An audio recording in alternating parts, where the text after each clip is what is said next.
With it all over, Huang Wen stood in front of the two burial mounds, consumed by guilt. She didn't shed tears, but the grief felt almost too much to handle.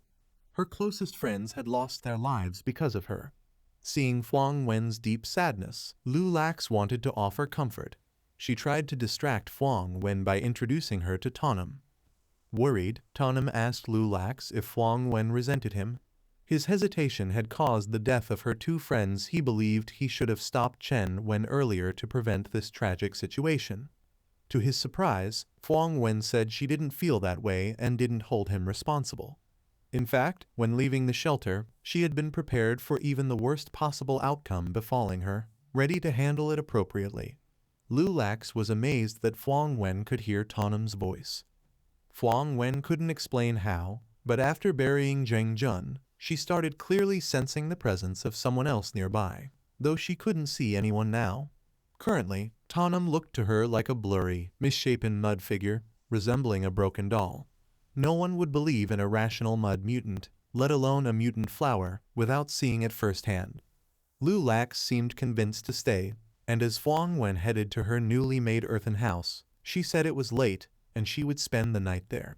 Watching her leave, Lu Lax grew anxious, sensing Huang Wen was still traumatized. Lu Lax decided to stay with her that night to provide comfort. The two girls slept in the house, with Lu Lax seeming unwell, drenched in sweat. Outside, Tonum gazed up at the night sky, deep in thought. Tutu asked if they should consider the humans as members or just temporary. Tonum sighed, explaining that ever since the Shadow Sun invasion, communication was severed and even the unmanned scouting drones were wiped out. If Huang Wen was truly as rational as she claimed, she wouldn't wander aimlessly like this. Tutu remarked that if Huang Wen knew the shelter was safer, coming here didn't align with being rational. Tonum simply responded that Huang Wen wanted to save others and herself, just as he chose to protect Lu Lax for the same reason. Tutu stayed silent, feeling that animal thought processes were quite hard to grasp. The next morning, Huang Wen's worried cries made Tonum rush inside. Though Huang Wen couldn't explain it, Lu Lax had developed a high fever. Lu Lax thought it was from exhaustion and a weakened immune system after constantly running and hiding. She felt certain rest would make everything better. However, Huang Wen said this was the wrong approach. Lu Lax needed antibiotics to recover, which they lacked there. Their only choice was to go back to the shelter to look for some, about a day's journey away. Huang Wen said she would go and have Tonum stay to guard Lu Lax, but he stopped her. Without a scouting drone, it was too risky for Huang Wen to leave their safe area alone. If he could join her, he would protect her, but as just a mound of earth now, he moved very slowly. Lu Lax couldn't wait that long. Huang Wen replied that this was why she chose to take the risk. If she lost all her friends, she saw no point in living on in this world. Then, as if struck by an idea, Tonum raised his hand to his eyes as Huang Wen watched, bewildered. A moment later, he launched his eye high into the air, apparently verifying something crucial. He found that even when a body part left him, it could still maintain senses briefly, but within seconds would revert to regular Earth. Tutu mentioned that consuming shadow essence could extend the duration, and it would let Tonum pull his roots from the ground to move like an animal. This left Tonum wondering how much shadow essence a body part would need to exist independently for a whole day. As Tutu pondered this, it looked into the earthen house at Lu Lax suffering, then back at Tonum, asking if everyone would do everything possible to save it too if it ever got that sick. Tonum smiled, assuring Tutu that of course they would, as they were all one family now. Tutu began releasing dark energy, saying it had slowly come to understand everything. Right then, Tutu's huge roots also emerged from the earth, startling Huang Wen. It said it would try to gather as much shadow essence as possible and transfer it to Tonum before night fell, to supply enough for a human body part to leave its main form. As he absorbed the energy, Tonum silently mused that Tutu's form was like a resource-generating machine in a video game. A bit surprised, he asked Tutu if it had used shadow essence to increase its intelligence, which Tutu confirmed with a laugh, thanking Tonum for introducing it to the concept of community. That afternoon, Tutu urged them to leave quickly, not wanting to regret its decision. Once Tonum received sufficient power from Tutu, he quickly set off with Huang Wen to find antibiotics for Lulax, while Tutu took on the duty of protecting her alone. To travel, Huang Wen threw Tonum's eye high up, using it to survey the area. This made it easier to spot and avoid any dark faces. The pair worked together efficiently, and thankfully the forest wasn't heavily populated, so the concentration of dark faces was low. As they made their way, Tonum voiced his doubts to Huang Wen, unsure if they could actually get antibiotics in this day and age, as a small number of powerful people likely controlled all resources and wouldn't give them up easily. Huang Wen confidently replied not to worry, as her brother Lefang Tai, a general practitioner, managed the medical supplies. With luck, maybe they could bring him back to treat Lulax. She showed Tonum a photo of herself and her brother, suggesting he study it to familiarize himself. Huang Wen's expression then darkened as she muttered something under her breath, trailing off. Tonum noticed and asked what she meant. Instead of answering directly, Huang Wen said to look. They had reached the main road, and the place was just a few kilometers down it. She hurried out onto the road, but her initial excitement rapidly shifted to dread seeing the city ahead engulfed in raging flames, indicating it had been ravaged by dark faces. The discovery greatly alarmed her, having not anticipated a fire that direction. She grew extremely worried for those sheltering there. Tonum had also made it to the main road and advised Huang Wen to try to calm herself, when he suddenly spotted a dark face sneaking up behind her to attack. He shouted a warning, but the ferocious creature was already upon her. It looked like she wouldn't be able to evade in time. In a flash, Huang Wen grabbed a steel rod and swung it with full force, striking the dark face right in the head. Tonum watched in stunned disbelief, not having expected such strength from her. Wielding the rod with clear skill, Huang Wen fiercely declared that this dark face was scrawny and weak, lacking any tough parts, and that as long as they weren't the massive, rock-hard type, she could handle any of them. Catching sight of Tonum's astonished look, she yelled, asking what that face was for and if he thought she was just a burden. Tonum frantically waved his hands, insisting he didn't mean any disrespect. They had no chance to continue as a huge horde of dark faces surged up from below like molten lava, interrupting them. Glancing at the approaching swarm, Tonum asked Huang Wen how many she could take on at once and if there were enough to satisfy her. Huang Wen paled seeing the advancing dark faces. Whirling around in terror, she shouted at Tonum to use his dirt-filled, brainless head to think of something, only to find he had vanished. Left with no choice, Huang Wen fled, cursing as she ran and asking if he wouldn't abandon her, the lava-like monsters pursuing relentlessly. Suddenly, mounds of earth rose, causing the dark faces to stumble and collapse. Huang Wen was taken aback seeing the ground beneath them turn to muddy quagmire. Tonum then emerged, surveying the fallen creatures and remarking that sure enough, they were just a bunch of mindless fools, and that tripping them was a new trick he had learned. He said to start taking care of these harmless things and charged at the dark faces alongside Huang Wen, both wearing terrifying expressions. They targeted the faces, knowing breaking those would render the creatures unable to get back up. The entire city had been overrun by the molten lava dark faces. Tonum and Huang Wen cautiously approached the fortified shelter. She explained that when they had left, there were none around, and they all looked identical, likely ignited by the same fire. Tonum expressed concern, asking what if the shelter she had hidden in before had fallen and if they could still get the antibiotics. Huang Wen remained resolute, stating there was a secret safe room inside known to very few, and that they wouldn't give up until confirming the worst-case scenario themselves. Tonum gazed at her and complimented that in peaceful times, she would undoubtedly be an exceptionally strong and successful person. Despite the praise, Huang Wen showed no happiness, simply humming and replying sadly, if only that were true. With Huang Wen guiding the way, they entered a room. As Tonum examined the surroundings, he saw no indications of dark face activity. He assumed the fire had likely driven everyone to flee outside and was about to elaborate when a brutal attack from behind smashed his head. The assailant was Huang Wen's brother, yelling, "Die, you monster!" as he struck. He was about to deliver another blow when Huang Wen intervened, demanding to know what he thought he was doing. Fang Tai was surprised to see her but still responded casually that he was just hitting the monster and asking if she was alright. Tonum managed to get back up, angrily retorting that Fang Tai was fine but he certainly wasn't, and that Fang Tai was the one in trouble, using his broken head to speak. Fang Tai was so horrified he nearly passed out at the sight. Huang Wen quickly stepped between them, clarifying that Tonum was on her side and wouldn't hurt Fang Tai. She said she had only been gone a day and asked what had happened.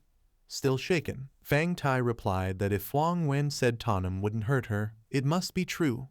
Observing the siblings, Tonum thought to himself that the two were quite different from each other. Fang Tai then spoke up, explaining they had all been wrong and the situation wasn't caused by a virus. He described how the previous day, someone had turned into a fire dark face and that anyone who touched the fire would also turn into one. When the dark faces appeared, everyone panicked and ran. Fang Tai got pushed out by the crowd, only managing to grab a walkie-talkie. To avoid becoming dark faces themselves, those who escaped sealed the doors behind them. Fang Tai felt lucky to have made it out, while many others were less fortunate, getting trapped inside along with all the supplies. Hearing this, Tonum grew concerned, wanting confirmation the supplies were out of reach. He realized that to retrieve them, they would have to fight their way into the underground shelter where countless dark faces awaited. While Tonum searched desperately for antibiotics, Lulax lay in bed, racked with pain and exhaustion. Struggling to open her eyes, she became aware of her feverish state. The thought of simply lying there waiting to die filled her with dread. She wondered where Tonum and Tutu were. Outside, Tutu surveyed the area. Feeling fortunate, the sun shone brightly, allowing it to absorb more dark energy. Tonum's consciousness had fully left, but the land itself seemed to have a biological instinct of its own, still receiving and transmitting dark energy. Tutu mused to itself that if it expended this much dark element, it wouldn't do so again next time without a reward. It wondered what humans called this. Was it intelligence? Just then, Lulax suddenly appeared behind it and unexpectedly poured a bag of some solution onto Tutu, causing it to scream. Seeing Tutu's reaction, Lulax laughed, saying it was just nutrient solution and that Tutu looked like it really needed it. Still worried, Tutu said Lulax was sick and needed to conserve her strength to fight the illness. Lulax forced a smile, assuring Tutu she knew and was just getting up for some water and the bathroom. She remarked that Tutu was absorbing the nutrients very well. As she headed back inside, she told Tutu not to give her that look. Watching her leave, Tutu wasn't sure how to react, thinking that if it had a brain, maybe it could understand what Lulax had seen. Meanwhile, at the safe house, Huang Wen and Fang Tai were putting on protective suits to enter and search for the vaccine. Fang Tai warned Huang Wen to be cautious, as they only had 2 sets of the gear. Huang Wen was worried, thinking that even if the fire element itself wasn't deadly, dealing with the dark element individually would still be difficult. Tonum, now also wearing protective gear, chimed in that according to the plan, he would go in first, and if they heard any commotion, the other 2 should come in after him. His slightly discolored skin made Huang Wen chuckle. Tonum grunted in response not to laugh. He stated bluntly that their goal was only to retrieve the medicine, and if things got serious, he was under no obligation to protect everyone's lives. He reminded them that he was a dark entity too and not to hold him to human morality. Huang Tai attempted to reassure Tonum, saying he would take full responsibility for himself. Tonum then started executing his plan, grabbing a fuel hose and crawling through the ventilation shaft into the shelter. For someone made of earth, squeezing through small spaces was easy. As Tonum entered, Huang Wen worriedly asked her brother if he was sure he wanted to get involved. Clutching the walkie-talkie, Huang Tai showed his determination, saying Tonum had mentioned Huang Wen could be impulsive, but he couldn't be. Hearing this, Huang Wen said nothing more. Inside the underground garage, countless fire-based dark entities moved listlessly, but upon hearing noise from above, they all roared towards the ventilation shaft. Right then, Tonum kicked the door open and rushed out, eliminating one dark entity in a flash. He used his ability to create a mud pit, burying several others under the earth. He noticed the density of dark entities there was far too high. more immediately charged at him at incredible speed. Tonum slowly weighed his options, thinking that with his current body, he couldn't absorb much water, so using it to extinguish these fire-based dark entities would be ineffective. However, he had a different plan. Instead of putting out the fire, he would use gasoline to burn them. Just as predicted, after pouring gasoline on the dark entities, they burst into flames, screaming in agony. Ever since encountering these dark elements, Tonum had noticed most had human bodies, which wouldn't withstand real fire. Moreover, once oxygen became scarce, making breathing difficult, the remaining instincts in their bodies would also slow down. The real nuisance was the one unaffected in this situation. A very large dark element charged towards Tonum, roaring that he had disobeyed and would be punished. It immediately attacked, but just as it approached, a car smashed into it. The people inside were Fuang Wen and Fuang Tai. Seeing them appear, Tonum remarked that he had thought they were looking for a chance to drive over and provide more fuel, not expecting them to be so powerful. He asked if their car was expensive. Fuang Tai laughed awkwardly, explaining that he worked at a private hospital, so he had some money to buy a car. Next, they would continue moving towards the area where survivors were defending themselves. Fuang Wen was responsible for checking the map and confirming the direction. At that moment, Fuang Tai's walkie-talkie emitted a sound. Someone inside spoke, saying, Fuang Tai, can you hear me? There was a huge commotion outside just now. Come and rescue us immediately. Fuang Tai replied into the walkie-talkie that he understood and would be there right away. The car sped through the tunnel, repeatedly hitting mutated people. In the car, Tonum was puzzled. According to what he knew, those who couldn't escape would stay on this floor. With so many mutated people there, he wondered if the survivors could have gone elsewhere. Fuang Tai was sure that hadn't happened, as he had been outside and certain no one had escaped. As the car approached the safe room, everyone found the door open. Fuang Tai rushed forward to check, his urgency making Tonum a little suspicious. Inside, belongings were scattered. In the middle of the room, a person sat looking at his own feet, which were gradually turning into those of a mutated person. He was scared and whispered not to burn anymore. Fuang Wen walked over and asked if he was okay. Fuang Tai also asked where the others were. The young man sitting on the ground kept whispering, burn, burnt, burnt, all burnt. At that moment, he had completely turned into a magma mutant, the last bit of the young man's consciousness yelling that he didn't want to become one.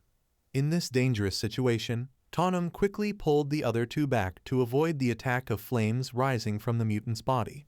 The mutant kept yelling to put out the fire. Fuang Tai was also very surprised to witness someone turning into a mutant right before his eyes. Right then, Fuang Wen said Chen Wen had been like this before. Tonum acted decisively, swinging a large piece of mud and throwing it at the mutant. He didn't want to hear the mutant talk too much like Tranban. Last time, he had been too soft-hearted and it led to someone's death. As soon as the mud covered the mutant, the flames on its body were immediately extinguished. Tonum solemnly commented that after taking down so many mutants, he had begun to understand they used themselves as fuel to resonate with the fire, and this transformation meant they would die and suffer countless pains. Tonum reached out to touch the mutant, but it immediately grabbed his arm. It yelled not to join them. After that, the mutant thanked Tonum and completely died. Fuang Wen was very surprised by this scene. Tonum said the mutant was dead. Looking around, Tonum asked Fuang Tai about the supplies he had mentioned, wondering why the warehouse was empty. Even if no one survived, the supplies couldn't have run away on their own. Fuang Tai also didn't understand what had happened. Just now, his auntie had contacted him and said they needed urgent rescue. The mention of his auntie made Tonum curious. He asked the two if they were hiding something from him. Fuang Wen explained that they were adopted when young, and when the mutants appeared, they hid there together. Fuang Tai said he would contact his auntie and ask about the situation.